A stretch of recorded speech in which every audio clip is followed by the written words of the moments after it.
Shalom adik-adik, shalom papa mama, shalom pak suster. Wah, hari ini kakak seneng banget bisa ketemu adik-adik di sekolah minggu online. Kakak mau tanya kabar adik-adik. Kabar adik-adik apa kabar? Luar biasa. Kok belum kedengeran ya? Apa kabarnya? Luar biasa. Kakak percaya anak-anak Tuhan pasti luar biasa. Yuk adik-adik yang sudah siap sekolah minggu, kakak undang adik-adik, mungkin papa mama juga bisa bangkit berdiri. Sebelum kita datang sama Tuhan, memuji Tuhan, menyembah Tuhan, kita doa dulu. Yuk adik-adik, buka hatimu sama Tuhan. Kita mau datang sama Tuhan pagi hari ini. Bapak terima kasih untuk minggu pagi yang sungguh luar biasa yang boleh kami terima hari ini ya Tuhan. Hari ini kami datang bersama-sama kakak sekolah minggu, bersama adik-adik, bersama papa mama ya Tuhan. Biarlah ya Tuhan Kau hadir bagi setiap kami ya Tuhan. Dan kami mau datang lebih lagi menyembah-Mu. Biarlah Engkau hadir sekali lagi. Terima kasih Bapa. Ini doa kami pagi hari ini di dalam nama Tuhan Yesus yang siap sekolah minggu, sama-sama katakan amin. Beri kemuliaan dulu sama Tuhan Yesus. Coba kakak mau lihat tangan-tangan yang terangkat yang sudah siap sekolah minggu. Boleh dilambaikan. Wah, hebat nih. Yang sudah siap sekolah minggu kita suarakan amin. Amin. Wah, kurang nih. Amin. Amin. Oke, yang siap sekolah minggu suarakan. Yuk tepuk tangan buat Tuhan Yesus. Kita percaya kita adalah anak-anak yang berani tampil beda. Yang mau berani tampil beda harus nyanyi ya. Saat iblis merayuku, aku tolak itu. Dalam nama siapa? Saat iblis menggodaku, lalu ku berdoa dalam nama Yesus. Ku kuat karena kasih-Nya. Firman-Nya teguhkanku. Katakan ku berdiri sebagai pemenang. Aku berani tampil beda. Yuk lebih lagi yuk sama Tuhan Yesus. Saat iblis merayuku, aku tolak itu. Dalam nama siapa? Saat iblis menggodaku, lalu ku berdoa dalam nama Yesus. Ku kuat karena kasih Tuhan. Firman-Nya teguhkanku. Katakan ku berdiri sebagai pemenang. Aku berani tampil beda. Berani tampil beda. Katakan ku kuat. Ku kuat karena kasih-Nya. Firman-Nya teguhkanku. Ku berdiri sebagai pemenang. Aku berani tampil beda. Aku berani tampil beda. Aku berani tampil beda. Kasih gerakan yang terbaik ya. Aku berani tampil beda. Beri kemuliaan buat Tuhan Yesus. Sorakan.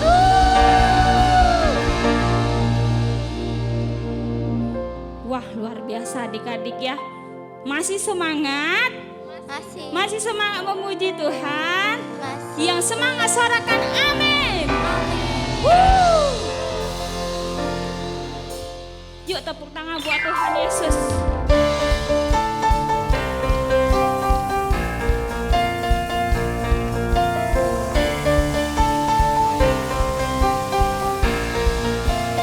Kami mau bernyanyi sama Tuhan pagi hari ini. Biarlah sukacita kami penuh melimpah.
biasa top nih anak Tuhan nih. Coba sekali lagi beri tepuk tangan buat Tuhan Yesus. Nah, sekarang adik-adik boleh duduk kembali di dalam hadirat Tuhan. Kita mau datang sama Tuhan. Adik-adik boleh buka hatimu, pikiranmu, semuanya tertuju sama Tuhan Yesus. Yuk adik-adik, Tuhan rindu hari ini kita datang sama Tuhan.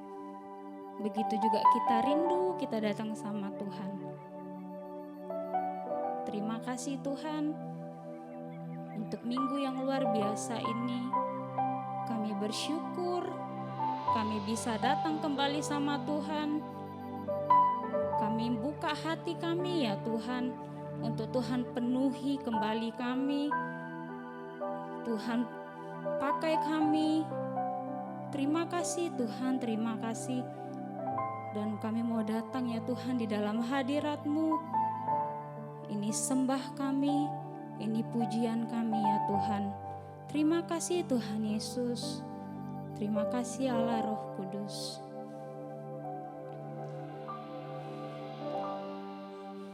Yes, terima kasih Bapa.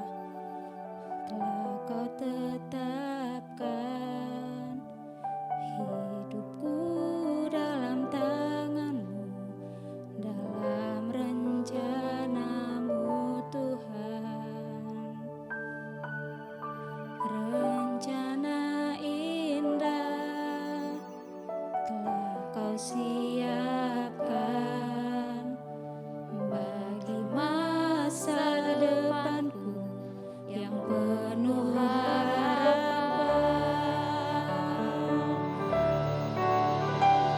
Semua baik, semua baik, apa yang telah Kau perbuat di dalam hidupku. Katakan semua baik, semua baik, sungguh teramat baik. Kau jadikan hidupku berarti. Yuk adik-adik lebih sungguh-sungguh lagi kita datang sama Tuhan.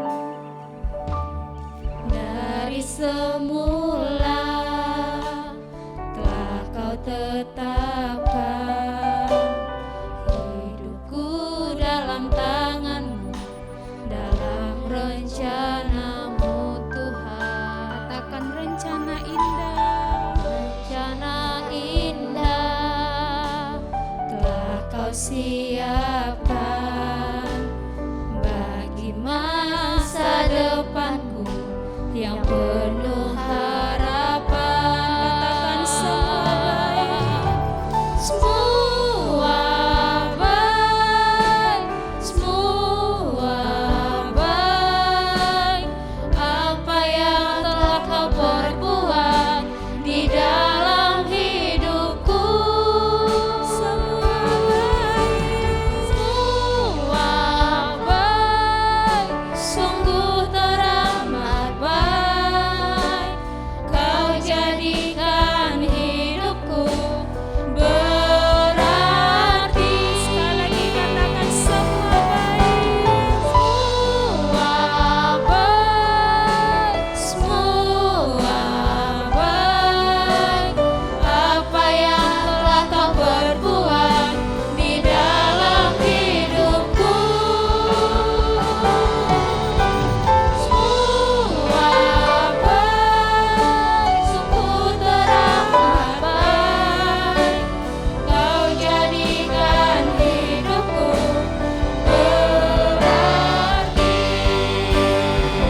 Sekali lagi katakan.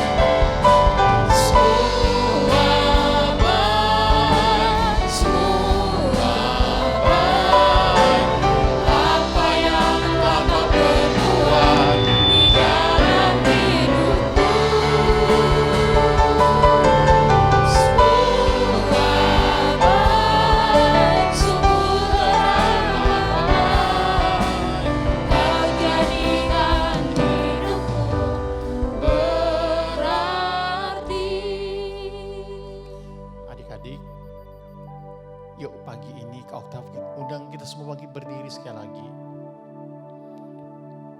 Kalau mungkin di situ ada Mbak Suster, ada Papa Mama. Kalau kau bisa berdiri yuk.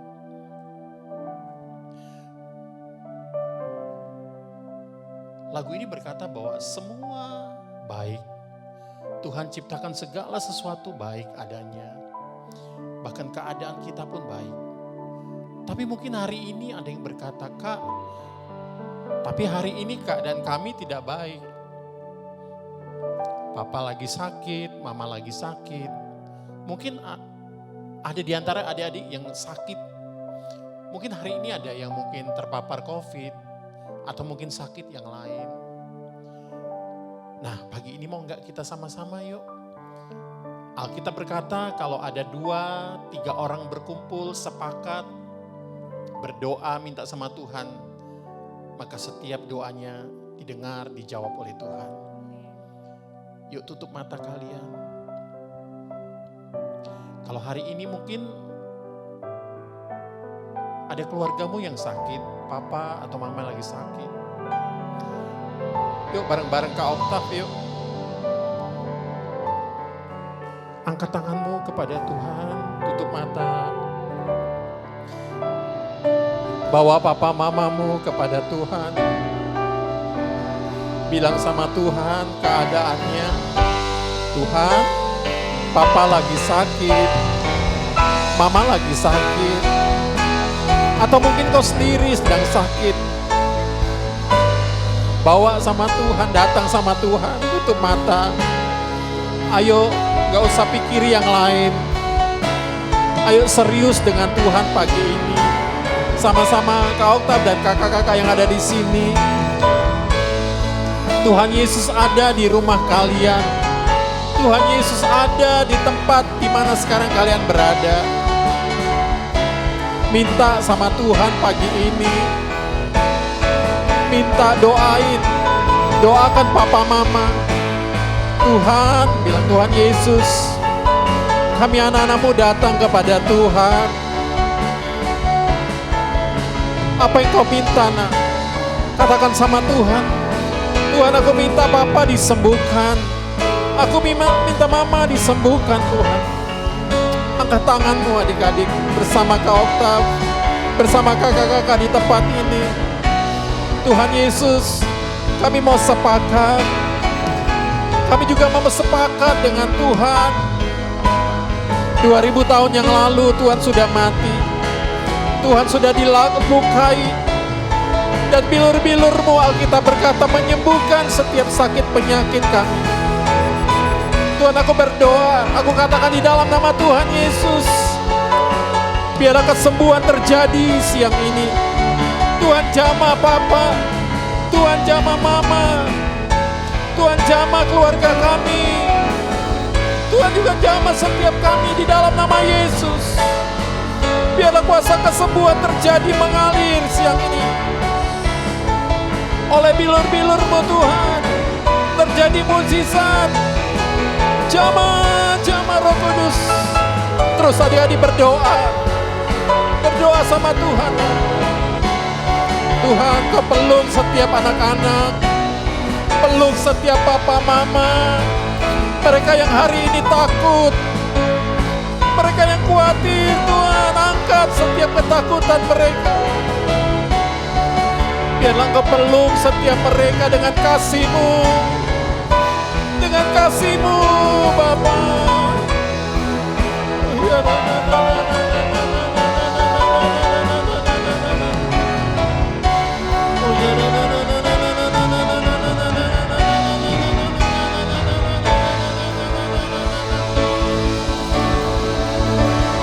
Kasih-Mu turun Tuhan. Kasih-Mu turun di tengah-tengah kami. Kasih yang menyembuhkan. Kasih yang memulihkan. Di dalam nama Tuhan Yesus. Terjadi mujizat kesembuhan ya Bapa. Terjadi mujizat kesembuhan. Kelepasan.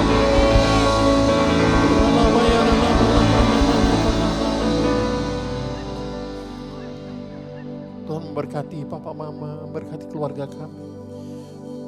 Tuhan memakai setiap dokter, obat-obat yang mereka minum. Tuhan menjadi sarana kesembuhan bagi mereka. Terima kasih Bapa. Kami tahu Tuhan sayang sama kami. Tuhan tahu Tuhan kami ada di dalam tangan-Mu. Dan kami mau berkata walaupun keadaan kami tidak baik hari ini.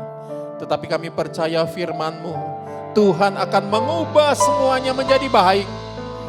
Menjadi baik di dalam nama Tuhan Yesus. Terima kasih Bapak, terima kasih. Terima kasih. Sebentar kami akan dengar firman-Mu. Terima kasih, kami percaya. Kami tahu kami dipanggil Tuhan. Kami menjadi orang percaya supaya kami bisa hidup berbeda dengan orang-orang yang belum kenal Engkau. Terima kasih urapi setiap kami. Dan sementara firman-Mu didengarkan, Tuhan kuasa kesembuhan-Mu terus mengalir buat setiap kami. Terima kasih Bapa. Di dalam nama Tuhan Yesus yang siap dengarkan firman katakan sama-sama. Amin, amin, amin. Tepuk tangan yang meriah buat Tuhan. Oke. Silakan duduk kembali adik-adik. Shalom adik-adik. Kita ketemu lagi pagi hari ini. Nah, kita udah tahu tema tahun ini berulang-ulang setiap minggu kita mendengar bahwa ini tahun 2022 kita harus memiliki paradigma yang baru. Apa sih paradigma? Paradigma yang baru adalah cara kita berpikir. Ketika kita melihat sesuatu, maka kita harus melihat dengan cara yang berbeda. Contoh, mungkin hari ini kita dalam keadaan yang tidak baik, mungkin dalam keadaan sakit dan sebagainya.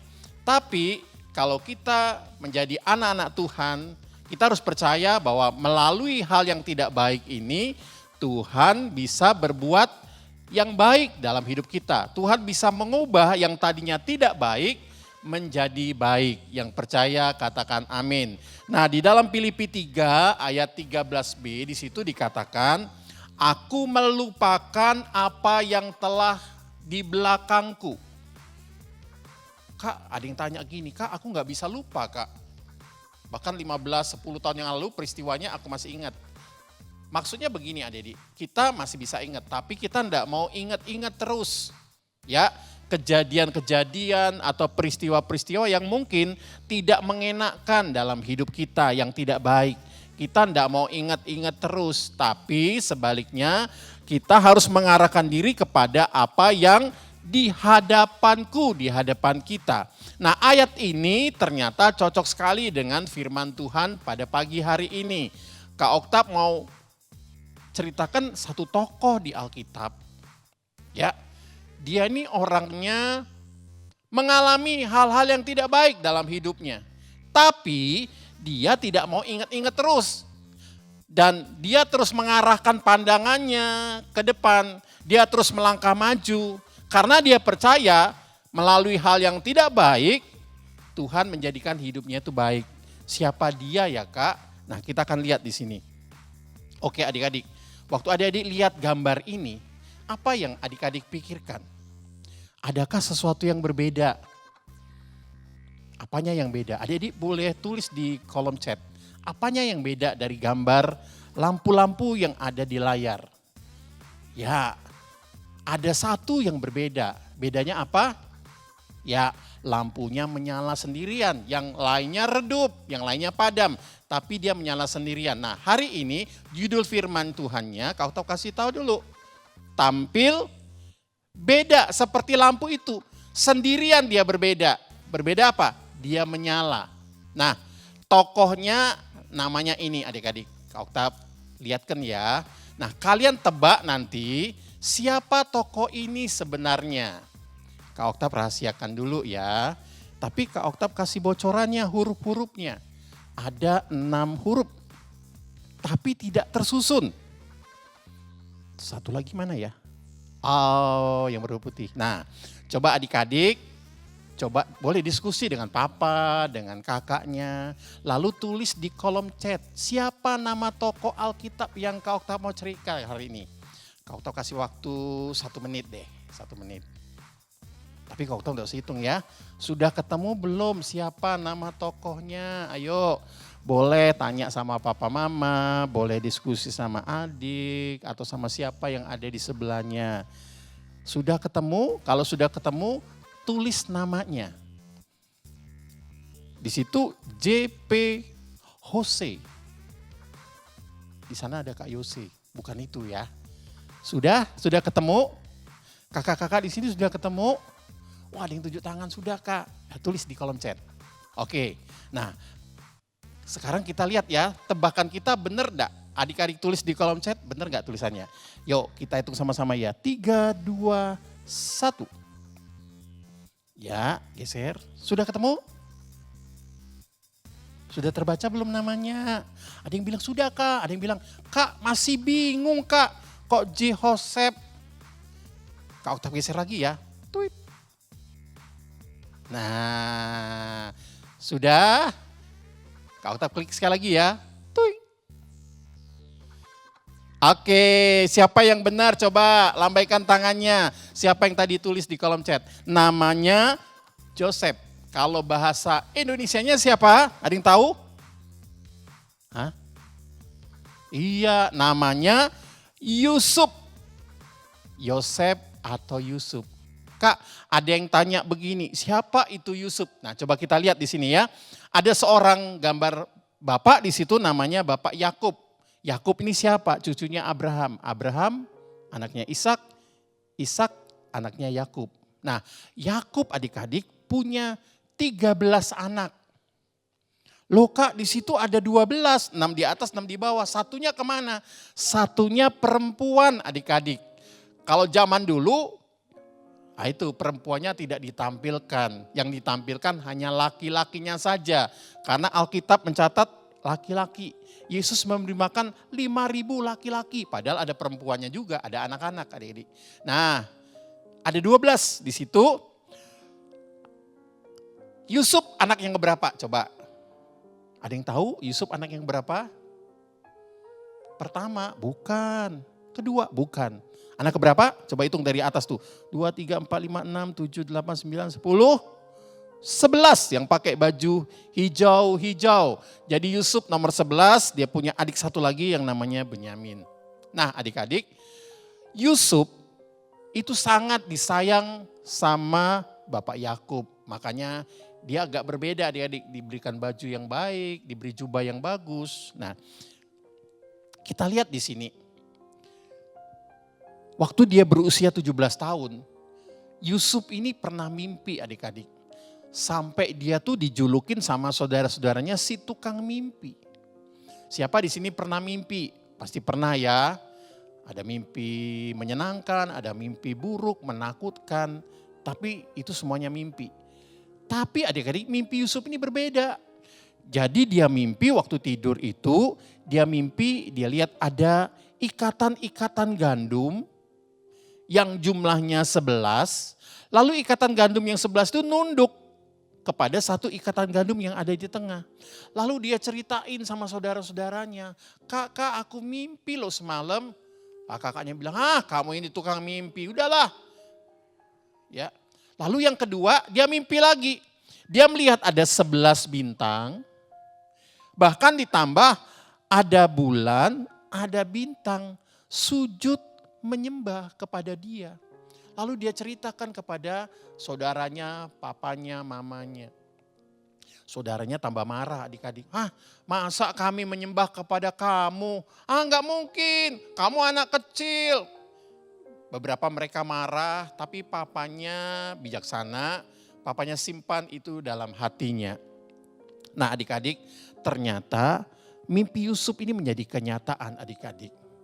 Jadi dia tidak bermimpi, dia tidak terus tidur, tapi dia bangun, Dia waktu itu nggak ngerti apa sih rencana Tuhan dalam hidup saya. Yang penting saya mimpi. Sepertinya Tuhan ngomong begini, Sup, nanti suatu saat kamu jadi orang besar, kamu jadi orang berhasil, dan semua orang akan datang kepada kamu, akan mengikuti kamu. Yusuf terima itu, yes Tuhan aku percaya. Nah adik-adik 13 tahun kemudian, jadi waktu Yusuf umur berapa ya? 17 tambah 13. Umur 30 tahun adik-adik. Mimpinya Yusuf jadi kenyataan enggak? Iya, Alkitab menceritakan Yusuf jadi raja muda di Mesir. Jadi yang pertama itu Firaun, yang kedua dia. Dia raja mudanya. Nah dia jadi raja dikelilingi oleh siapa itu di samping? Oleh saudara-saudaranya. Saudara-saudaranya berlutut di hadapan dia adik-adik. Nah ternyata mimpinya jadi kenyataan. Tapi adik-adik butuh waktu yang panjang 13 tahun. Bukan hanya waktu yang panjang. Penderitaan yang panjang, kesusahan yang panjang, proses yang panjang. Tetapi intinya adalah Yusuf berhasil. Yusuf berhasil adik-adik. Ya. Walaupun dia harus menderita. Kita sudah dengar ceritanya selama 13 tahun itu apa yang dialami Yusuf? Penderitaan adik-adik, kesengsaraan. Tapi sekali lagi dia tabah, dia taat dan dia menjadi raja muda. Nah lalu yang tanya, Kak Yusuf tampil bedanya, apanya yang berbeda? Tadi waktu kita nyanyi praise-nya lagunya semuanya judulnya tentang aku tampil beda, aku berbeda. Nah Yusuf berbeda dengan saudara-saudaranya. Apanya yang beda? Kak namanya beda. Iya sih namanya beda. Kak bajunya beda. Betul sih. Tapi itu gak cukup adik-adik. Ada 4 hal di mana Yusuf berbeda dari saudara-saudaranya. Dan itu yang membuat dia tuh jadi berhasil adik-adik. Mimpinya jadi kenyataan. Nah kau tahu mau kasih tahu. Kalau kita adik-adik, kita semua yang dengar firman Tuhan ini, kita memiliki sifat atau karakter seperti yang Yusuf punya. Ada 4 ya, nanti kau terjelaskan. Maka dengar baik, setiap mimpi-mimpi adik-adik, setiap cita-cita adik-adik nanti akan jadi kenyataan. Minggu lalu beberapa kakak yang cerita, Kak Raymond, Kak Vero juga cerita bahwa Tuhan memberikan kita masa depan yang penuh dengan harapan.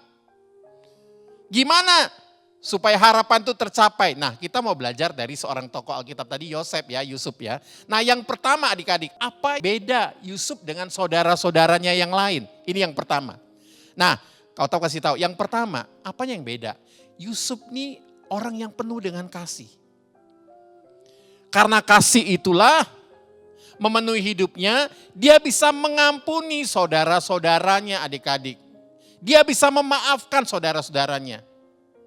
Adik-adik perlu ya, kita itu harus penuh dengan kasih. Kasih apa? Kasih Tuhan.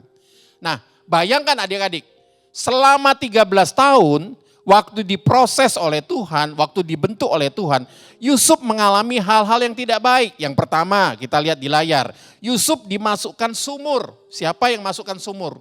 Dia dimasukkan sumur yang kosong oleh saudara-saudaranya. Nah ini Yusuf dibuang ke sumur, sumurnya gak ada air. Tapi dalam ada adik sehingga Yusuf gak bisa naik. Siapa sih yang buang dia ke sumur? Jawabannya adalah kakak-kakaknya adik-adik. Jahat gak? Jahat. Adiknya sendiri lalu dilemparkan ke sumur. Adiknya Yusuf pasti teriak-teriak. Semalaman mungkin di situ dia teriak, kakak takut, kakak tolong, papa tolong. Tapi papanya gak bisa dengar karena mereka ini sedang jauh ya adik-adik, jauh dari rumah. Kakak-kakaknya tertawa semua. Syukur, itulah si tukang mimpi, nikmati mimpimu di dalam sumur. Mereka tertawa-tawa, mengolok, mengejek saudara. Adik-adik. Nah besoknya adik-adik, sebenarnya Yusuf nih mau dibunuh. Tapi saudaranya berunding, kalau dibunuh jahat sekali kita jual aja yuk. Lalu tiba-tiba ada datang pedagang Midian adik. Lalu Yusuf diangkat, Yusuf senang, waduh aku diangkat dari sumur, aku bebas. Ternyata begitu sampai di atas, mimpinya belum jadi kenyataan. Dia diikat, tangannya diikat, lalu dia dijual. sama pedagang Midian. Siapa yang nikmati duitnya? Bukan Yusuf. Yang nikmati adalah saudara-saudaranya adik-adik. Dan Yusuf dibawa pedagang Midian. Dan selama 13 tahun adik-adik, dengar baik, selama 13 tahun saudaranya nggak pernah cari Yusuf. Coba kalau kita, adik kita hilang sehari aja dicari nggak? Wah dicari Kak, pasti dicari. Walaupun adik kita mungkin ngeselin kita, suka ganggu-ganggu kita, tapi kita sayang kita pasti cari. Papa mama pasti cari. Nah kenapa Kak papanya nggak cari, mamanya nggak cari? Karena papanya dibohongi sama kakak-kakaknya. Jadi waktu itu jubahnya Yusuf dibuka, lalu dilumurin pakai darah domba. Dilumuri darah, lalu dibawa sama bapaknya. Lalu mereka bilang, "Pa, minta maaf ya, Yusuf sudah meninggal, dia sudah dimakan binatang buas." Waduh adik-adik, waktu Yakub lihat jubah itu, iya benar ini jubahnya Yusuf koyak-koyak, ada darah-darah. Dia nangis adik-adik. Dia menangis karena dia kehilangan anak yang dia sayangi. Tapi kakak-kakaknya tidak peduli. Selama 13 tahun dia tahu Yusuf hidup, tapi mereka gak pernah cari. Sepertinya Yusuf dibuang. Sakit gak? Pasti sakit. Pasti marah. Tapi sekali lagi, Yusuf berbeda apa? Karena dia punya kasih yang luar biasa. Yang kedua, yang selanjutnya dikatakan, dia difitnah oleh istri Potifar. Nah waktu dibeli oleh Median, bangsa Median, dijual ke Mesir adik-adik. Nah kebetulan ada seorang pegawai dari kerajaan Mesir, pegawainya Firaun namanya Bapak Potifar, beli Yusuf. Beli dijadikan budak. Kak budak itu apa? Budak itu pegawai atau pembantu yang kerja tidak pernah digaji adik-adik. Kalau salah pasti dipukul, disiksa. Akhirnya Yusuf jadi pembantu di situ. Dia rajin, dia kerja dengan baik, lalu lama-lama dia bukan hanya jadi pembantu, dia dipercaya jadi kepala rumah tangga. Kepala rumah tangga daripada Potifar. Waktu dia dipercaya, tiba-tiba istrinya Potifar ingin berbuat jahat sama Yusuf. Ya, dia ngajak Yusuf untuk berbuat jahat, tapi Yusuf nggak mau. Akhirnya apa adik-adik? Yusuf difitnah. Difitnah sama istri Potifar. Singkat ceritanya, Yusuf ditangkap. Masukkan penjara tanpa diadili adik-adik. Biasanya kan kalau orang mau masuk penjara, di pengadilan dulu, diadili sekian tahun. Tapi Yusuf nggak pernah ikut sidang, langsung dijebloskan ke penjara. Waduh dia sedih sekali adik-adik, difitnah. Difitnah itu artinya apa? Dia dituduh melakukan sesuatu yang sebenarnya dia tidak lakukan. Nanti poin selanjutnya Kak Oktav jelasin. Lalu apa? Lalu di penjara dia pernah tolong seorang juru minuman. Jadi juru minuman ini mimpi, Yusuf kasih tahu arti mimpinya dan terjadi sesuai dengan apa yang Yusuf katakan. Lalu apa? Juru minuman ini dibebaskan keluar dari penjara. Yusuf berharap orang ini ingat sama kebaikan Yusuf, tapi dilupakan adik-adik. Banyak sekali hal-hal yang membuat sebenarnya Yusuf bisa marah, Yusuf bisa dendam, dan Yusuf bisa balas dendamnya itu kepada orang-orang yang menyakiti dia. Tapi sekali lagi, Alkitab tidak mencatat dalam kitab Kejadian Yusuf membalas kejahatan orang-orang yang sudah berbuat jahat kepada dia. Itulah makanya Yusuf tampil beda. Bedanya apa?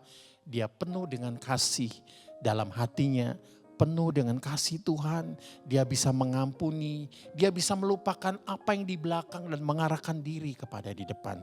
Nah adik-adik,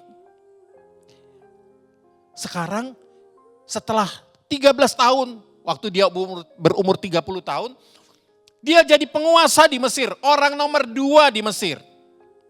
Bisa gak dia balas? Sangat bisa. Dia jadi penguasa, dia bisa balas. Itu gambar apa Kak? Itu gambar saudara-saudaranya sujud di depan dia. Seperti mimpi dia 13 tahun yang lalu. Dia bisa balas, dia bisa berkata gini, Kak, kau kan yang buang aku ke sumur, kamu kan yang dorong aku, kamu kan yang jual aku, sekarang nikmati pembalasanku. Alkitab tidak berkata itu adik-adik. Alkitab berkata, Kakaknya ketakutan, gemeter. Wah, ini pasti Yusuf balas kita dijebloskan penjara. Kita bisa digantung, mati kita. Tapi Yusuf berkata, Kak, aku kesini itu karena diutus oleh Tuhan. 13 tahun aku menderita. Tapi hari ini aku tahu semua adalah rencana Tuhan. Semua adalah maksud Tuhan supaya kita semua diselamatkan, kita enggak kelaparan. Coba tepuk tangan yang meriah buat Tuhan. Haleluya. Itu yang pertama adik-adik. Yang kedua, oh ini belum. Nah ada pertanyaan ya, ada pertanyaan. Kalau kita bacain ya. Adakah orang yang pernah menyakiti hati adik-adik? Atau adakah orang yang menyakiti hati papa mama, kakak-kakak? Ada yang ngangguk-ngangguk, yo kak, aku pernah disakiti sama kakak, aku pernah disakiti sama teman di sekolah, aku pernah dibully, aku pernah ini. Nah, menurut adik-adik, menurut kakak dan papa mama, mana dari ABCD ini yang benar? Ya, Kak aku belum bisa baca kak. Nah nanti bisa minta tolong bacain papa mamanya atau mbak susternya ya. Ada A, B, C, D. Adik-adik kalau disakiti, adik-adik pilih yang mana? Terserah sih, boleh jawab di kolom chat. Kak aku A, kak aku B. Atau aku AB kak, ditambah C, boleh. Atau aku semuanya kak, boleh. Tapi kalau kita minta satu saja jawabannya. Coba boleh pilih. Boleh diskusi sama adiknya, sama papa mama. Pak kita yang mana ya kalau ada orang yang menyakiti hati kita? Sudah? Nah kita akan lihat jawabannya ya. Kita hitung ya. 3, 2, 1. Sling. Nah apa bacanya adik-adik? Tuhan bisa ubah. Apa? Bisa ubah. Peristiwa yang menyakitkan itu menjadi apa? Berkat. Amin. Ini contohnya Yusuf. Adik-adik, dia menderita tapi Tuhan ubah jadi kebaikan.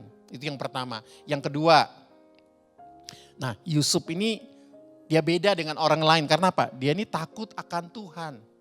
Kak takut akan Tuhan tuh gimana kak ya? Apa kita sembunyi di kolong meja? Atau kalau sekolah minggu takut akan Tuhan lalu kita ngumpet di belakang? Gak berani maju, gak berani nyanyi. Bukan itu takut adik-adik. Itu juga takut. Tapi takut di sini dijelaskan di dalam Amsal 8 ayat 13a. Benar ya? Amsal 8 ayat 13a. Apa bunyinya?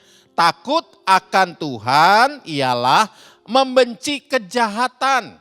Jadi takut akan Tuhan ini bukan sembunyi. Tapi orang yang takut akan Tuhan, dia akan benci kejahatan. Dia tidak mau melakukan kejahatan. Yang mengerti katakan amin.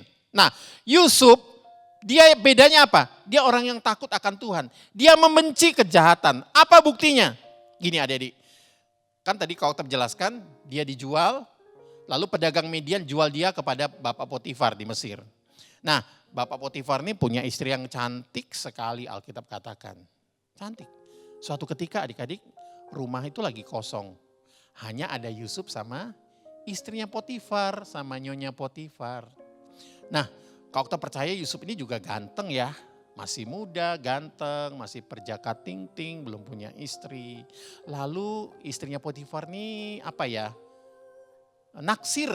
Nah, wah Yusuf ini ganteng ya. Lalu ketika rumah sepi, dia deketin Yusuf. Dia berkata begini, Yusuf, Ucup. Dia mungkin sambil nyanyi gini, Yusuf I love you. Mungkin kayak itu adik-adik ya. I love you sambil dia gini, gitu ya. Ih Yusuf jadi gemetar dia berdiri. Ih masa istri orang bilang I love you kepada saya. Lalu Yusuf bilang begini, Nyonya memang aku jadi kepala rumah tangga di sini. Rumah ini diserahkan dalam pengawasan aku, semua pegawai di sini diserahkan pengawasannya sama aku. Cuma satu yang tidak diserahkan Bapak Potifar yaitu istrinya, yaitu Nyonya. Jadi Nyonya gak boleh bilang-bilang begitu, I love you. Itu adalah kejahatan. Nyonya Potifar bilang, Sup, kan gak ada orang, cuman kita berdua. aku pingin jadi pacar kamu nggak jadi pacar aku, kira-kira begitu adik-adik. Yusuf bilang, ih enggak ah. Yusufnya nggak mau adik-adik, karena itu berdosa, itu yang jahat. Nah Yusuf takut akan Tuhan, dia tahu itu jahat, dia nggak mau. Tapi Nyonya Potifar paksa, Yusufnya lari adik-adik. Waktu lari, Nyonya Potifarnya sempat tarik jubahnya Yusuf, lalu jubah Yusufnya ketinggalan adik-adik. Nah pasti dongkol kan Nyonya Potifar. Besoknya ketika Potifar pulang, sambil nangis dia, papi, papa suaminya nih, kenapa mami, kenapa nangis, kamu sedih sekali, ada apa? Iya itu si Yusuf, kenapa Yusuf? Lalu dia fitnah Yusuf, iya Yusuf coba-coba berbuat jahat sama aku, nih lihat bajunya ketinggalan di sini, dia mau buat jahat aku, dia mau cium-cium aku gitu kira-kira ya. Hah? Masa? Iya ini buktinya, bajunya ketinggalan. Nih bajuku robek nih, padahal dia sendiri yang robek adik-adik. Lalu marahlah Bapak Potifar, lalu Yusuf dimasukkan ke penjara. Adil nggak adik-adik? Nggak adil. Mestinya kan di pengadilan dulu. Lalu ditanya ada saksi apa enggak? Saksi kan mesti ada 1 orang, 2 orang. Siapa yang melihat? Tapi enggak adik-adik, langsung dijebloskan penjara. Des begitu. Aduh Yusuf sedih, tapi sekali lagi dia tahu bahwa semua itu ada dalam rencana Tuhan. Nah adik-adik, Yusuf dia tidak mau berbuat kejahatan. Nah yang ketiga, apa yang beda? Yusuf ini punya tanggung jawab. Tanggung jawab apa Kak? Waktu dia dikasih pekerjaan, dia kerjakan dengan baik.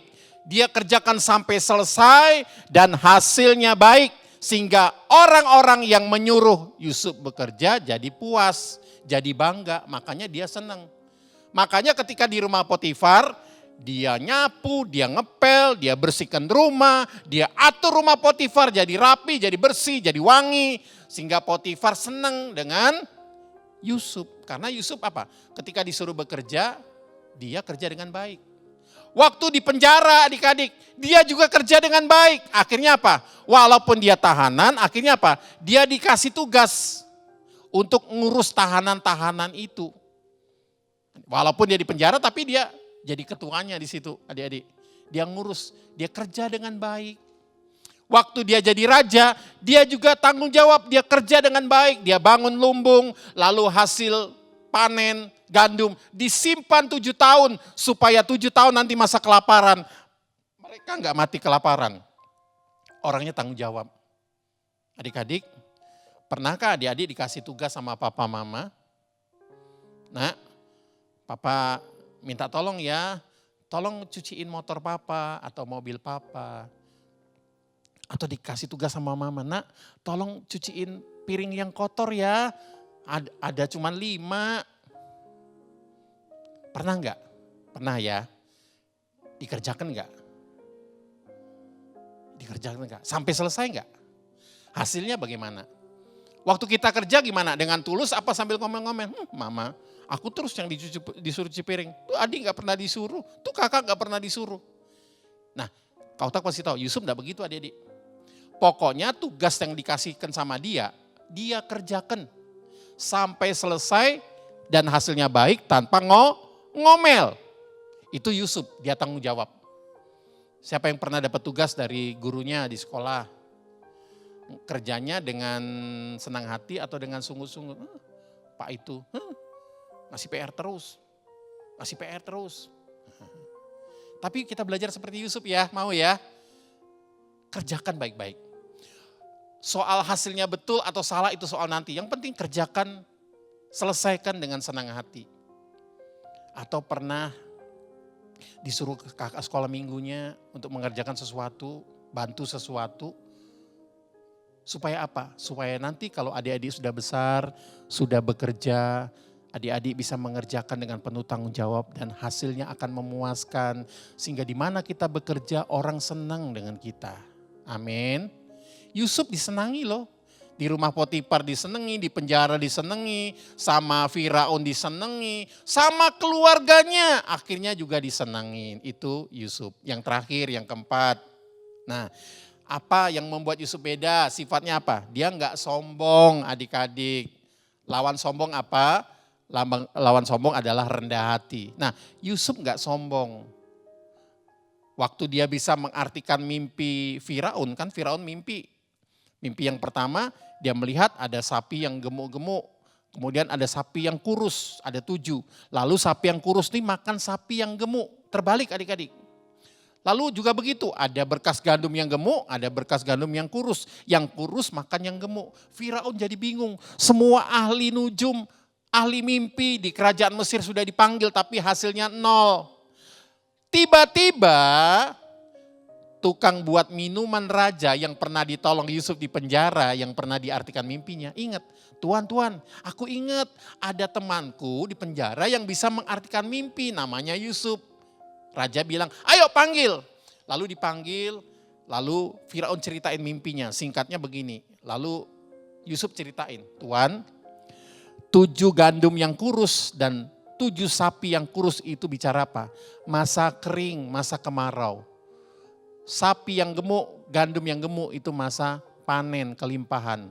Nanti akan ada 7 masa panen, kelimpahan. Dan sesudah itu akan ada masa 7 tahun kelaparan. Jadi tuanku selama 7 tahun ini, tuanku harus siapkan lumbung, harus tanam gandum banyak-banyak, supaya nanti pada waktu masa kekeringan kita siap. Wah, Firaunnya manggut-manggut, waduh pintar juga Yusuf. Lalu Firaunnya bilang begini sederhananya, hebat ya kamu ya. Lihat tuh ahli-ahli nujumku, orang-orang pintar di kerajaanku. 0, kamu kok bisa jawab ya, hebat kamu. Yusuf bilang apa? Tuan, bukan aku yang hebat. Itu semua karena Tuhan. Wow adik-adik, Yusuf gak merasa gini, siapa dulu dong? Baru tahu nih Yusuf, nyesel kan? Aku di penjara 13 tahun, coba dari dulu. Enggak, Yusuf gak bilang begitu. Yusuf bilang, Tuhan, itu bukan aku yang pintar, semua itu karena Tuhan. Kalau aku bisa pintar, aku bisa mengartikan mimpi, itu semua karena Tuhan. Adik-adik, bagus gak adik-adik? Bagus. Tuhan juga mau kita gak sombong. Kalau hari ini kita bisa pintar, sekolah, itu semua karena pemberian Tuhan. Kalau kita bisa sehat, itu pemberian Tuhan. Kalau kita nggak pernah kekurangan, keluarga kita nggak pernah kekurangan, itu bukan karena kekuatan kita. Ya memang kita bekerja, tapi semua karena berkat Tuhan. Jadi kita nggak perlu sombong. Kalau hari ini kita juga dipakai Tuhan, mungkin adik-adik bisa melayani, bisa main musik, bisa cerita, bisa nyanyi. Itu semua karena Tuhan. Kalau Tuhan mau ambil sebentar aja. Amin. Kekayaan kita itu dari Tuhan. Coba kalau sewaktu-waktu Tuhan ambil. Maaf ya misalnya, semalam terjadi kebakaran, habis, sudah. Makanya kita nggak boleh sombong. Yusuf nggak sombong adik-adik. Nah, masih ingat ada 4 tadi sifat Yusuf? Amin. Adik-adik mau nggak punya karakter sifat seperti ini? Mau ya? Nah itu Yusuf. Masih ingat 4 tadi? 1, apa? Yusuf beda apa? Kasihnya beda. Hatinya penuh dengan kasih. Pengampunan. Yang kedua, Yusuf apa? Yusuf bertanggung jawab. Apa yang dikerjakan berhasil. Yang ketiga apa? Masih ingat yang ketiga? Yusuf dia membenci apa? Membenci kejahatan, dia benci dosa. Dia jaga hidupnya kudus. Yang keempat, yang terakhir tadi apa? Coba siapa yang bisa jawab? Boleh diketik di kolom chat apa yang keempat tadi. Yang pertama Yusuf penuh dengan kasih. Yang kedua Yusuf membenci dosa. Yang ketiga Yusuf bertanggung jawab. Yang keempat apa? Iya benar, Yusuf enggak sombong. Kak bisa enggak kita memiliki karakter atau sifat seperti itu? Bisa adik-adik. Caranya apa? Caranya kita doa, minta tolong Roh Kudus. Yang kedua, harus dekat dengan Tuhan. Harus bergaul dengan Tuhan. Minggu lalu Kak Sandy jelasin, Nuh orang yang suka bergaul, orang yang suka dekat dengan Tuhan. Artinya gimana Kak? Apa kita harus ke gereja lalu gak pulang-pulang? Bukan itu adik-adik. Bukan hanya di gereja, di rumah, di mana saja. Kita itu selalu yang ada di dalam hati pikiran kita. Oh iya Tuhan Yesus, aku bisa karena Tuhan. Aku sehat karena Tuhan. Aku hari ini ada karena Tuhan. Amin. Itu orang yang gak sombong. Kalau kita dekat dengan Tuhan, suka berdoa, suka memuji, menyembah Tuhan, maka sifat-sifat dari Tuhan yang Tuhan berikan kepada Yusuf, itu Tuhan juga bisa berikan kepada kita. Yang percaya, katakan amin. Nah, sebagai penutup, Kak Okta mau putarkan satu video. Mau ya? Pasti mau banget. Nah, video ini perjalanan hidup Yusuf yang lengkap. Mulai dari umur 17 tahun, waktu dia dibuang ke sumur sampai dia berhasil adik-adik. Sekali lagi, yang pertama tadi, dia penuh dengan kasih, dia bisa mengampuni, dia benci dosa. Yang ketiga, dia bertanggung jawab. Dan yang keempat, dia enggak sombong adik-adik. Yuk kita lihat sama-sama yuk. Joseph.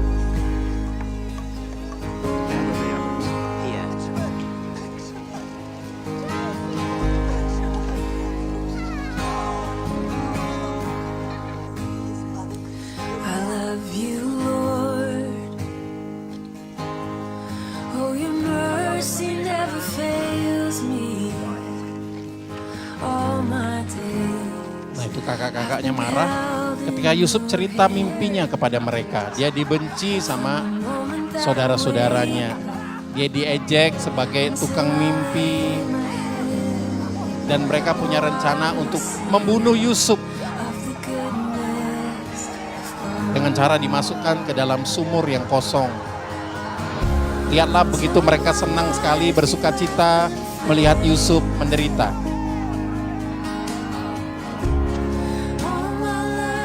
Bayangkan adik-adik, Yusuf takut, sangat takut di dalam sumur itu gelap.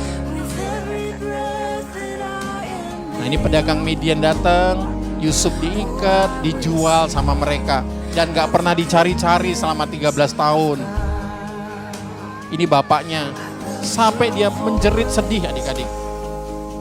Karena dibohongi Yusuf sudah meninggal. Lalu dia dijual jadi budak. Nah begini, budak disiksa, disuruh kerja paksa, gak digaji. Tapi Alkitab berkata, Tuhan menyertai Yusuf. Dia sampai di rumah Bapak Potifar. Dia jadi pelayan dan jadi kepala pelayan di situ. Nah, dia difitnah. Ini Potifar marah ketika dia dengar cerita istrinya kalau Yusuf mau berbuat jahat, padahal sebaliknya. Dia disiksa, dicambuk, dimasukkan penjara tanpa diadili adik-adik. Tapi dia tetap diam, dia tidak membela diri. Dia tahu Tuhan menyertai Yusuf di mana dia berada, di mana dia pergi, di mana dia ditempatkan. Sampai di usia 30 tahun, sesudah dia bisa mengartikan mimpi daripada Firaun. Dia diangkat jadi raja muda, orang nomor 2 di Mesir. Lalu dia diberikan seorang istri yang namanya Asnat, anak Imam Potifera. Lihat waktu dia lewat, semua orang nunduk. Ini orang-orang yang pernah nyakiti Yusuf. Yusuf tidak balas. Dia peluk, dia ampuni orang itu.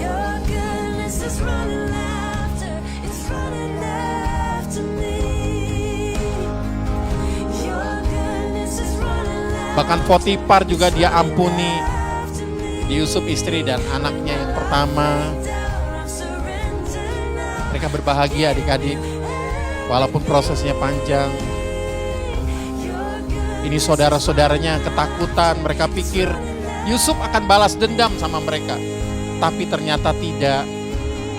Yusuf memaafkan mereka, bahkan memberikan makanan buat mereka.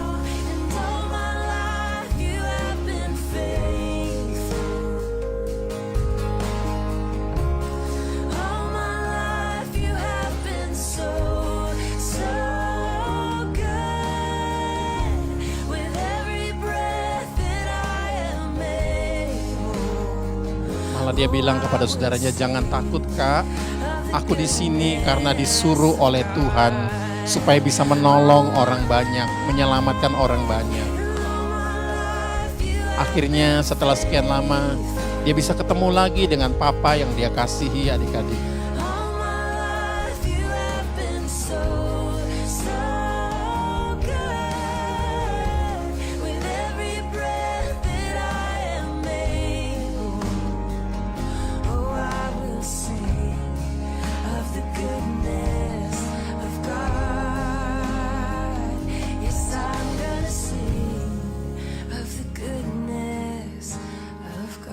ini apa bahasa Inggris ya? Nanti ada artinya adik-adik, bagus sekali. Kau kita bacain ya. Rencana Tuhan selalu yang terbaik, katakan amin. Terkadang prosesnya menyakitkan dan sulit. Yusuf 13 tahun dia mengalami kesulitan, mengalami sakit. Tapi jangan lupa ketika Tuhan diam, sepertinya Tuhan diam, Tuhan gak bela Yusuf. Apa begitu enggak? Tuhan melakukan sesuatu yang baik buat Yusuf. Adik-adik, kau tak mau kasih tahu adik-adik. Ya boleh ditutup PowerPoint-nya. Perjalanan kita masih panjang, perjalanan adik-adik masih panjang. Mungkin sekarang ada yang umur 12 tahun, 13 tahun, atau mungkin 6 tahun. Firman Tuhan berkata, aku memberikan masa depan yang penuh harapan. Masa depan kita panjang. Nah selama masa perjalanan kita, mungkin kadang-kadang kita akan mengalami hal-hal yang tidak baik seperti Yusuf.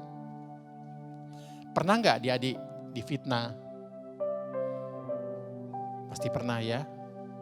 Dijahatin, pernah gak? Pernah.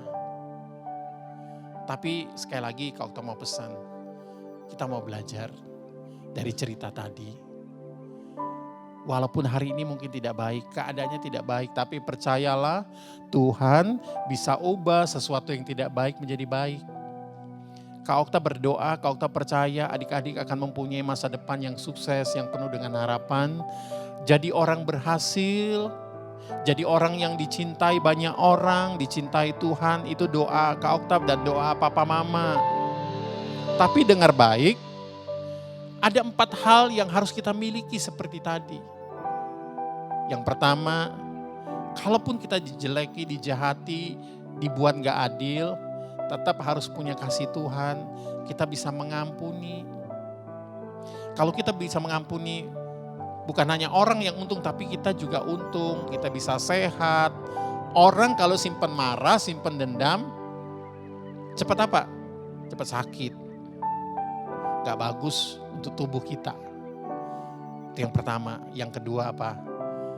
Harus benci dosa. Artinya jangan hidup dalam dosa. Yusuf, dia ada kesempatan. Gak ada orang, gak ada yang lihat. Tapi Yusuf tahu ada Tuhan yang melihat. Dia gak mau lakuin itu. Hidup kudus. Adik-adik harus beda dengan orang-orang yang di luar. Amin. Yang ketiga apa? Harus punya tanggung jawab. Kalau dikasih tugas papa mama, dikasih tugas guru, mungkin juga dikasih tugas sama Tuhan. Nah, engkau harus melayani, kerjakan dengan baik. Jangan ngomel, jangan ngeluh. Kau tahu juga mau pesan untuk kakak-kakak sekolah minggu. Tuhan mau panggil engkau dipercayakan untuk menyelamatkan banyak orang melalui talenta. Kalau hari ini engkau dikasih tugas, Kak, kamu cerita ya, kamu ngurus anak, kamu main musik, kamu apapun, jangan mengeluh, amin. Jangan mengeluh, kerjakan dengan baik, dengan penuh tanggung jawab. Sampai kapan Kak? Sampai selesai. Kak, kapan selesainya? Kita nggak tahu.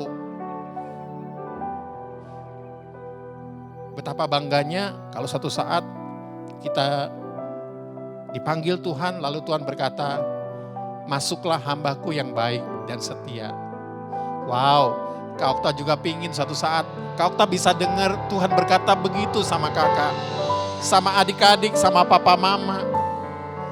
Papa mama, Kak Okta mau pesen jangan ngeluh walaupun keadaan sulit.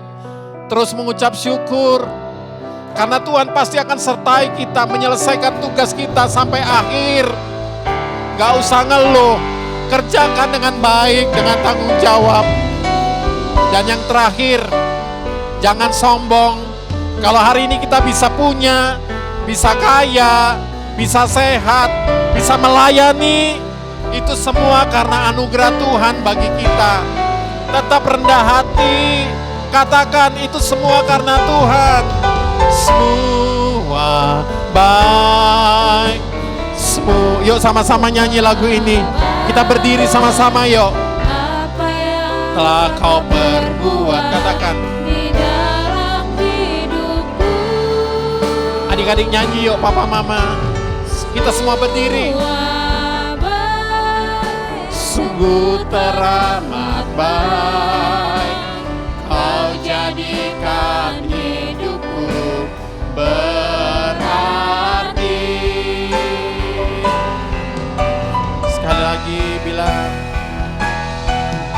semua baik, semua baik. Apa yang Kau perbuat di dalam hidupku, semua baik, sungguh teramat baik. Kau jadikan hidupku berarti. Kau tak bayangkan kalau zaman Yusuf hidup sudah ada lagu ini, adik-adik. Wow, bayangkan Yusuf akan berdiri di depan saudara-saudaranya, di depan papanya, di depan Bapak Potifar, di depan orang-orang yang sudah menyakiti dia. Dia bisa ngomong, semua baik, semua baik. Apa yang Tuhan kerjakan? Telah Kau perbuat di dalam hidupku. Orang-orang yang tadi gemetar, mereka dengar Yusuf ngomong begitu.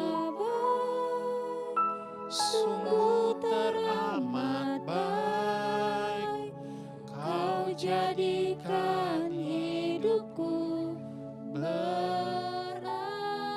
Betapa senangnya saudara-saudaranya ketika Yusuf berkata, Kak, aku sudah ampuni, aku sudah lupakan. Kakak pernah buat jahat, tapi Tuhan ubah yang jahat itu jadi baik. Seolah-olah Yusuf mau ngajar, Kak, ayo hidup dalam kasih. Ampuni orang-orang. Hari ini papa, mama, adik-adik, mungkin ada dalam hidupmu engkau mengalami saat-saat yang tidak baik. Saat-saat engkau dipitnah, engkau dibully, engkau dimarah, padahal engkau tidak buat salah. Tuhan ngomong sama kita, ampuni nak, lepaskan pengampunan. Jangan ingat-ingat lagi. Lupakan apa yang ada di belakang. Terus lihat ke depan. Terus lihat ke depan. Papa mama, ayo tetap semangat. Ayo tetap kuat. Kerjakan tugas kita, tanggung jawab kita dengan baik. Urus anak-anak dengan baik, sekolahkan mereka sampai mereka selesai. Tuhan pasti akan tolong papa mama. Tuhan akan sertai papa mama. Kakak-kakak sekolah minggu dengar baik. Mungkin hari ini kau merasa capek, letih, lesu. Kau tak mau bilang ayo bangkit lagi. Ayo semangat lagi, layani Tuhan lagi. Kerjakan dengan tidak sungut-sungut. Tuhan pasti akan berkati engkau. Ayo angkat tanganmu kepada Tuhan. Sementara musik nyanyi lagu ini, kau tak mau berdoa. Bapa, terima kasih buat firman-Mu yang mengingatkan kami, menyemangati kami. Tuhan, aku berdoa berkati semua adik-adik. Berkati papa dan mama. Berkati kakak-kakak yang melayani ya Tuhan. Biarlah mereka boleh tetap kuat, tetap setia, tetap melayani sampai akhir. Seperti Yusuf juga melayani sampai akhir. Seperti Tuhan Yesus melayani sampai akhir. Menjadi berkat sehingga banyak orang diselamatkan. Terima kasih Tuhan. Roh Kudus tolong kami supaya kami bisa memiliki karakter yang baik, sifat yang baik ya Tuhan. Terima kasih Bapak, terima kasih. Terima kasih. Terima kasih. Sekali lagi Tuhan, biarlah berkat-Mu turun. Angkat kedua tangan adik-adik, arahkan hati dan pikiran kita ke surga. Papa, mama, adik-adik yang dikasih Tuhan. terimalah berkat yang berlimpah-limpah dari Allah Bapa di dalam kasih anaknya Tuhan Yesus Kristus. Dan penghiburan yang manis dari Allah Roh Kudus akan memenuhi hidupmu mulai siang ini. Sampai Tuhan datang menjemput kita, bahkan sampai selesai. Yang percaya diberkati Tuhan katakan sama-sama. Amin, amin. Kasih tepuk tangan yang meriah buat Tuhan. Adik-adik, tetap jaga kesehatan, tetap pakai masker ya kalau misalnya keluar. Puji Tuhan, Tuhan memberkati. Sampai ketemu di minggu yang akan datang. Dadah, Tuhan memberkati semua papa, mama, kakak-kakak. Halo adik-adik, sekarang kita memasuki era Pentakosta ketiga. Pentakosta ketiga artinya pencurahan Roh Kudus yang terdahsyat di zaman now. Pentakosta ketiga artinya penuaian yang terbesar dan terakhir. Pentakosta ketiga artinya bangkitnya generasi Yeremia, penuh dengan Roh Kudus, cinta Tuhan, tidak kompromi dengan dosa, dan siap memenangkan banyak jiwa. Pentakosta ketiga artinya dari Indonesia ke bangsa-bangsa, dari timur ke barat sampai kembali lagi ke Yerusalem. Pentakosta ketiga artinya kuasa untuk menyelesaikan amanat agung Tuhan Yesus. Nah adik-adik, jangan lupa ya, sekarang kita berada di era Pentakosta ketiga. Sampai jumpa.